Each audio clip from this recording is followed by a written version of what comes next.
আসসালামু আলাইকুম প্রিয় ভাই এবং বন্ধুরা আমার।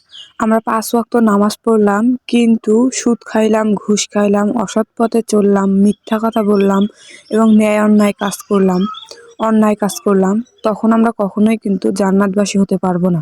আমরা যেমন খুব ছোট্ট একটা পাপের জন্য জাহান্নামে যাবো, ঠিক সেই রকম খুব ছোট্ট একটা নেকির জন্য আমরা জান্নাতে যেতে পারি। তো প্রিয় বন্ধুরা, ৫ ওয়াক্ত নামাজ পড়ার পাশাপাশি আমাদের সত্য কথা বলতে হবে, সৎভাবে চলতে হবে। ৫ ওয়াক্ত নামাজ পড়তে হবে, সত্য কথা বলতে হবে এবং আল্লাহর যে নিয়ম কানুনগুলো আছে সবভাবে মানতে হবে। আমরা একটা ছোট বাচ্চার কান্নায় আওয়াজই শুনতে পারি না, মসজিদে নিয়ে গেলে আমরা তাকে অনেক বকাবকি করি। সেইটা যদি করি, নামাজ পড়ে আমাদের কোনো লাভই হবে না। তো নামাজ পড়ার পাশাপাশি আমাদের সব দিকেই মেনে চলতে হবে। আল্লাহ তাআলা যেগুলো করতে নিষেধ করেছে সেগুলোও মেনে চলতে হবে। সবাই ভালো থাকবেন, সুস্থ থাকবেন। আবার আরেকটা ভিডিওতে দেখা হবে। আসসালামু আলাইকুম।